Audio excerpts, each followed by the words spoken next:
ఆంధ్రప్రదేశ్ మద్యం కుంభకోణంలో ఈడీ ఎందుకు గప్చిప్గా ఉందనేటువంటి ప్రశ్నలు తలెత్తుతున్నాయి. దానికి కారణం ఏంటంటే ఆంధ్రప్రదేశ్ తరహాలోనే ఛత్తీస్గఢ్లో కూడా భారీగా మద్యం కుంభకోణం జరిగింది. ఆంధ్రప్రదేశ్ తరహాలోనే ఛత్తీస్గఢ్లో కూడా ప్రభుత్వమే మద్యం దుకాణాలను నడిపించింది. ఆంధ్రప్రదేశ్ తరహాలోనే ఛత్తీస్గఢ్లో కూడా నేతల దగ్గర నుంచి అధికారులందరూ కుమ్మక్కయ్యారు. అక్కడ ఏకంగా ఈడీ మాజీ ముఖ్యమంత్రి తనయుణ్ణే అరెస్ట్ చేసింది. మరి ఆంధ్రప్రదేశ్లో జరిగినటువంటి మద్యం కుంభకోణంలో జగన్మోహన్ రెడ్డి కుటుంబ సభ్యుల్లో ఎవరు అరెస్ట్ కాబోతున్నారు అనేటువంటి వార్తలు వస్తున్నటువంటి నేపథ్యంలో అసలు ఈ వార్తల మీద మనం పూర్తి స్థాయిలో విశ్లేషణ చేసుకుందాం. ప్రస్తుతం మనతో పాటున్నారు ప్రముఖ రాజకీయ విశ్లేషకులు, ప్రముఖ సీనియర్ జర్నలిస్ట్ డివిఎస్ గారు. వారితో మాట్లాడు. సార్ నమస్తే. సార్ నమస్తే. ఆంధ్రప్రదేశ్లో జరిగినటువంటి మద్యం కుంభకోణంలో ఈడీ ఎందుకు గప్చిప్గా ఉంది అనేటువంటి ప్రశ్నలు ఇప్పుడు తలెత్తుతూ ఉన్నాయి. దానికి కారణం ఛత్తీస్గఢ్లో కూడా ఆంధ్రప్రదేశ్ తరహాలోనే మద్యం కుంభకోణం జరిగిందని, ఆంధ్రప్రదేశ్ తరహాలోనే అక్కడ కూడా ప్రభుత్వమే మద్యం దుకాణాలను నడిపించిందని, భారీగా అవినీతికి అవకతవకలకి పాల్పడ్డారని, ఇక్కడ మళ్ళీ అక్కడ కూడా నేతల దగ్గర నుంచి అధికారులందరూ కూడా కుమ్మక్కయ్యారని, అక్కడ ఏకంగా మాజీ ముఖ్యమంత్రి కుమారుణ్ణి ఈడీ అరెస్ట్ చేసినప్పుడు మరి ఇక్కడ ఎందుకు ఈడీ గప్చిప్గా ఉంది, జగన్మోహన్ రెడ్డి కుటుంబ సభ్యులను ఎందుకు అరెస్ట్ చేయలేదు అనేటువంటి వార్తలు అయితే వస్తూ ఉన్నాయి. దీని మీద మీ విశ్లేషణ ఏంటి సార్? ఈడీ గప్చుప్ ఇవాళ ఒక ప్రధాన పత్రిక దాన్ని హైలైట్ చేసింది. సార్ ఈడీ గప్చుప్ అయిందా, గప్చుప్ చేశారా? ఎవరు గప్చుప్ చేసి ఉంటారు? ఈడీ ఎందుకు గప్చుప్ అయింది? నువ్వేనా నన్ను అడిగేది ప్రశ్న? నేను నిన్ను అడగకూడదా? సార్ ఇప్పుడు ఎవరు గప్చుప్ చేశారన్నావు. అసలు గప్చుప్ ఎందుకు అయింది? ఎగ్జాక్ట్లీ. ఇప్పుడు ఒకటి, 3 రాష్ట్రాల్లో ఇవాళ మద్యం పైన అక్కడ ఉన్నటువంటి అప్పటి అధికార పార్టీ, అక్కడ ఉన్నటువంటి ముఖ్యమంత్రిగా పనిచేసిన వాళ్ళు రక్తం తాగినట్టు తాగారు. అటు ఢిల్లీలో, లేకపోతే ఎక్కడ ఆంధ్రప్రదేశ్లో, ఛత్తీస్గఢ్లో మీరన్న చోట్ల. అసలు ఢిల్లీలో కేవలం పాలసీ మేకింగే, 100 కోట్లు ఏదో అక్కడ కిక్ బ్యాక్స్. దానివల్ల ఢిల్లీ ఖజానాకి ఒక 2000 కోట్ల నష్టం జరిగేది, ఇంకా జరగలేదు. దానిపైనే ఈడీ తాట తీసింది. ఒక 17-18 మందిని అరెస్ట్ చేసింది. మామూలు వేట నడవల. అక్కడ ముఖ్యమంత్రి కేజ్రీవాల్ జైలుకి వెళ్ళాడు, డిప్యూటీ సీఎం సిసోడియా జైలుకి వెళ్ళాడు, తెలంగాణ ముఖ్యమంత్రిగా ఉన్న కేసీఆర్ కుమార్తె కవిత జైలుకి వెళ్ళింది, శరత్ చంద్రారెడ్డి జైలుకి వెళ్ళాడు, ఆడిటర్లు. అంటే ఇప్పుడు ఇది ఛత్తీస్గఢ్. ఇప్పుడు మీరు చెప్పింది ఏది, భూపేష్ బఘేల్ కొడుకు చైతన్య బఘేల్ అరెస్ట్. అంటే సీఎం కొడుకు అరెస్ట్ అయ్యాడు. అక్కడ 1000 కోట్లు ఏది ఛత్తీస్గఢ్లో. అది కూడా ఏంటి, 2500 కోట్లు స్కామ్. 1000 కోట్లు అసలు అక్కడ కాంగ్రెస్ పార్టీ కోశాధికారికి ఇచ్చాను అని మరి అక్కడొక్కడు వాంగ్మూలం కూడా ఇచ్చాడు. ఏది, ఇప్పుడు విఠల్ గ్రీన్ రియల్ ఎస్టేట్ కంపెనీలోకి మారాయి. ఎవరిది అది?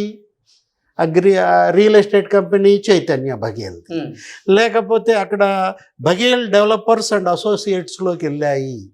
స్పష్టంగా కంపెనీల్లోకి మరి ఆ 1000 కోట్లు నేనే పంపించాను అంటూ అక్కడ లక్ష్మీనారాయణ బన్సల్ అతను ఇచ్చినటువంటి వాంగ్మూలం. అక్కడ ఎక్సైజ్ మంత్రి ఎవరు, ఛత్తీస్గఢ్లో కవాసి లక్క, అతనితో సహా 70 మంది పైన ఈడీ కేసులు పెట్టింది.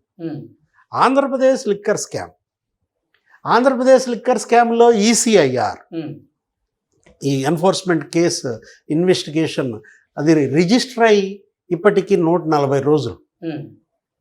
ఈసీఐఆర్ ఏపీ లిక్కర్ స్కామ్ మీద రిజిస్టర్ అయ్యి 40 రోజులు, 140 రోజులు అయింది. అంటే ఇది 4వ నెల. అయినా కూడా ఈడీ మరి ఎందుకు ఇక్కడ అంత స్పీడ్ అవ్వటం లేదు?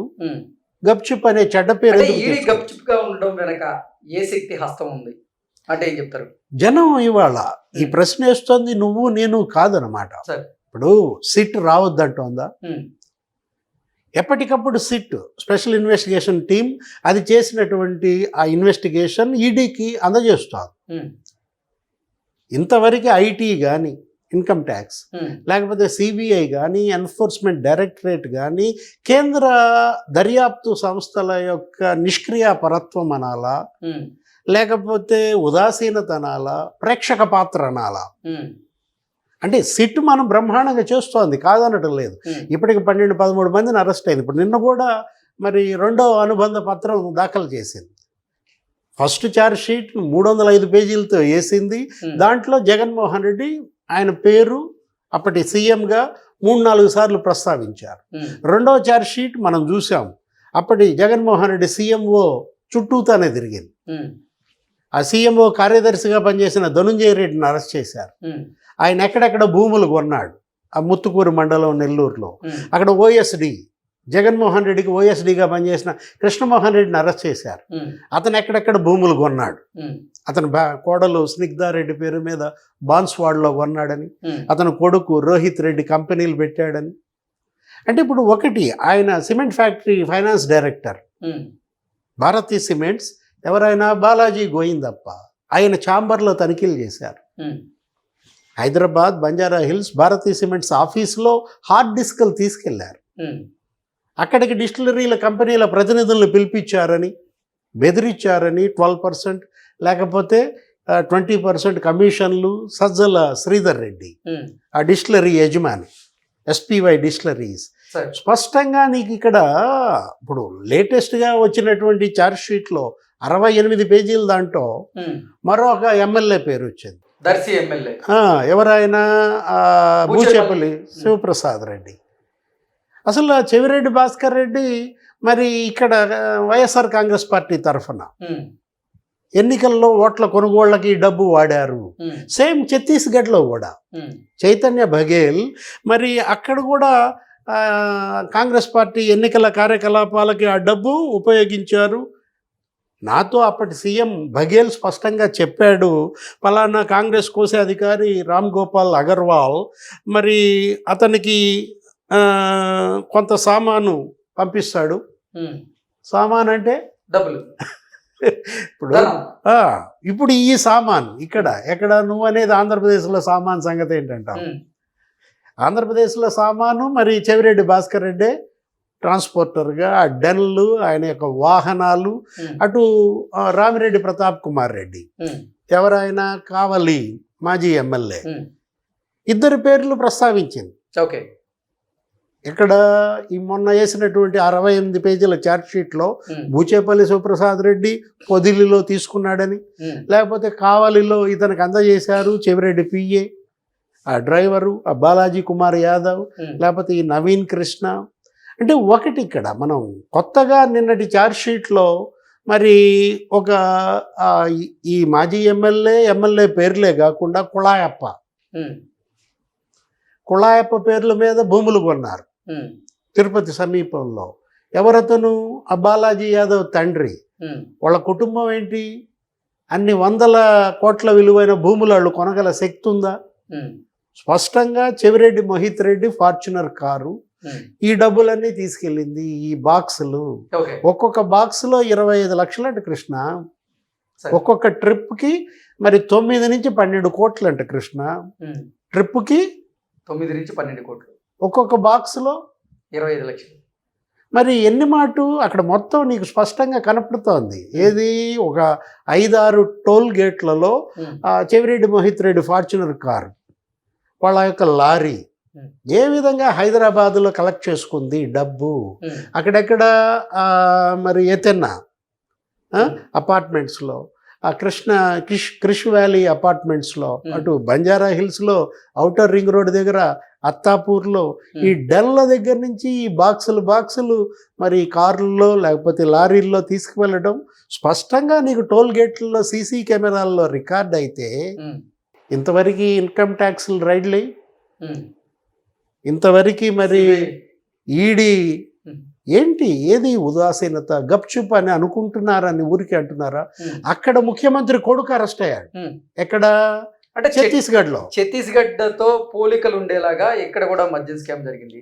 ఛత్తీస్గఢ్ తరహాలోనే ఇక్కడ కూడా మద్యం స్కామ్ జరిగిందని, ఛత్తీస్గఢ్ తరహాలోనే నేతల దగ్గర నుంచి అధికారులందరూ కుమ్మక్కయ్యారని, ఛత్తీస్గఢ్ తరహాలోనే సేమ్ లిక్కర్ కుంభకోణంలో ఇటు భారీగా అవినీతి అవకతవకలు జరిగాయని, రకరకాలుగా ఇట్లా వార్తలు వస్తున్నాయి ఒక సేమ్ అంటావేంటి, సేమ్ టు సేమ్.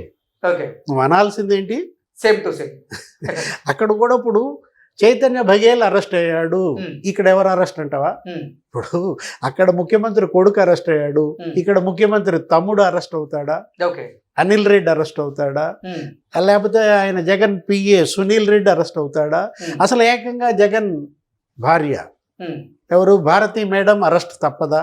ఓకే, ఎందుకంటే మాణిక్యం ఠాగూర్ ట్వీట్, కర్త కర్మ క్రియ mister and Mrs Jaganmohan Reddy అన్న దీంట్లో మిసెస్ని అరెస్ట్ చేయొద్దు అని చెప్పి జగన్ ప్రాధేయపడ్డా?